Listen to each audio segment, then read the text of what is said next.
Ang mahal naman nung binayaran mo doon. Sana na lang, dinala na lang natin yung mga maleta. Tapos sabay na lang tayo kumain, ganun. Alam mo, nakakahiya na talaga sa'yo. Relax. Oo.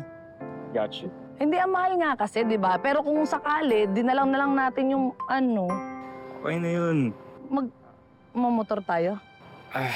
Sorry, nakalimutan ko pala sabihin. Motor lang yung naiwan ko sa airport. Pero kung hindi ka komportable... Hindi, ano ka ba? Sanay na sanay ako dyan. Okay lang sa akin yan. Ganda nga yun. Kasi yung tatay ko may motor din. Tapos tinuturuan niya ako dati. Kaya okay na okay sa akin yan. Ano ka pala? Oo. Ganda nga eh. Alam mo, ako na magdadrive kasi tinuruan ako ng tatay ko mag-banking-banking dun sa mga lubak-lubak. Kaya. Kahit nga mag-helmet, kaya ko eh. Bakit ikaw?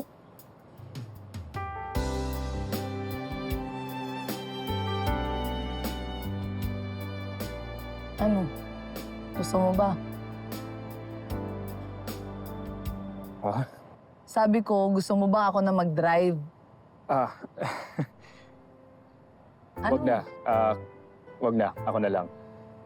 Baka mahilo ka sa gutom. Baka sumemplang pa tayo sa Ako na kasi, marunong nga ako niyo. Ba't pa ayaw mo maniwala sa akin na marunong nga ako mag-groove? Okay nga Tinuruan ako ng lang. tatay ko Kaya ko na to.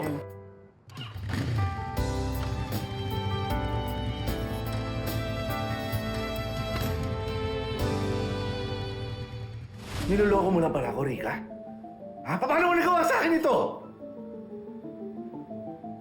Gani, kung ano man ang iniisip mo, nagkakamali ka. Let me explain. Dinig na dinig ko ang lahat ng pinag-uusapan ninyo! Ginagamit mo lang pala ako para magkakataan ng lupa ko! Makinig ka muna sa akin, Gani. May mabigat na dahilan ako kung bakit ko to nagawa. Walang galang na po. Pumirma po kayo sa kontrata on your own volition. It was your choice na ibenta ang lupa nyo. Pumirma ako dahil akala ko mapagkakatiwalaan kita! Bangyagahan ko pala! Tama na, Gani! Ikaw ang tama na! Manloloko palang traitor ka! Gani, sa bahay na tayo mag-usap. Nakakahiya. Ganyan ka pa talaga nahiya? Ipagdasal mo na sana lamunin ka na ng lupa dahil pagkatapos nito, wala ka na mukhang iyaharap sa mga tao!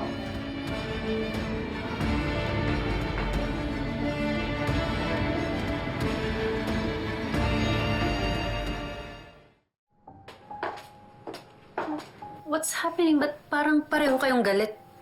Angela, lumabas ka na nga muna. Mag-uusap kami ng mami mo.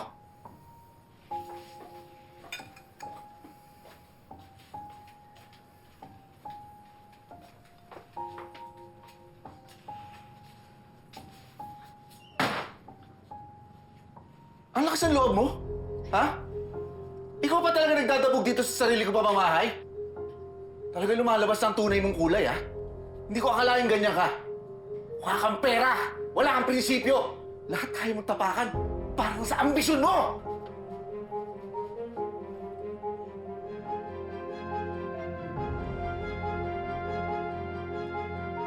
Kasalanan ko ba kung patay na patay ka sa akin? Kung nagpakatanga ka sa akin, pues wala ka nang magagawa. Dahil asawa mo na ako. Na pinagsisisihan ko! Hindi kita dapat pinagkatiwalaan dahil bulok ang pagkatao mo! Hindi na niya akong pangalan ko at reputasyon ko. Pero hindi ko hahayaan na tuluyan mong masira ang pangalan ko. Well, it's too late for regrets, Gani. Dahil hindi mo na mababawi ang desisyon mo. Pumirma ka na at napagawa mo na rin yun sa mga kadimoy mo. Sa ayaw at sa gusto mo. Yun ang pangangatawanan mo! Hindi mo na ako mapapasunod na parang aso. Hindi mo na mahahawakan ang leeg ko. Dahil akala mo, kaya-kaya mong gawin yun dahil pumirma ako ng mga ilang pirasong papel? Ha? Gani! Ano ba? Hindi mo pwedeng galawin yan, Gani! Ano ginagawa mo? Tigilan mo ako! Mo kung pakialaman. Ano ba? Huwag mo galawin yan! Ano ba? Gani! Tigilan mo ako!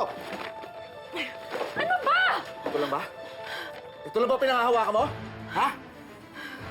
Walang kwenta to! Dahil simula ngayon, wala nang bisa na kasulat dito! Pinaghirapan ko yan, Gani! Hindi ako makakabayad na! Wala akong makuha sa property mo! dumating ka dito na wala kang dala kundi puro utang. Kaya simula ngayon, ikaw na magbayad ng mga utang mo. Ha? Walang iya ka! Walang iya! Itiwan mo! Ano ba? Tumigil ka! Alam mo ang gagawin ko? Ha? Sabihin ko sa lahat kung ano ang tunay ng plano mo. Sisiguraduhin ko na hindi ka na makakapanloko. Hindi ko pababayaan ang mga taga rito na umasa sa mga plano mo. Sabihin ko sa kanila ang tunay na masama mong balak. Napagkakakitaan mo lang kami at hahagawan kami ng mga lupa. Itutuwid ko to. Itutuwid ko to.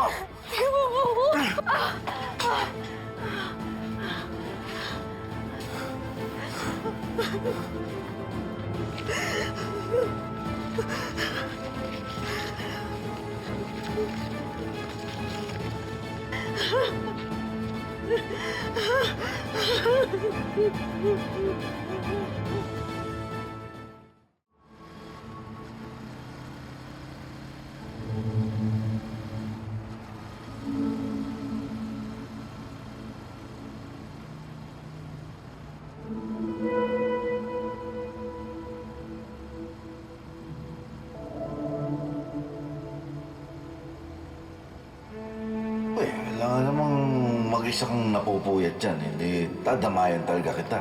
Huwag mo kong intindihin. Basta kailangan mo ng tatay, alalay, cameraman. Eto ako, nandito ako, ready ako. Oh.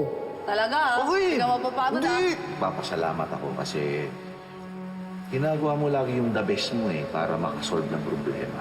Anong bilib na bilib sa'yo Of course, sino pa ba magtutulungan? Dadalawa na lang tayo dito. Wala tayong ibang choice,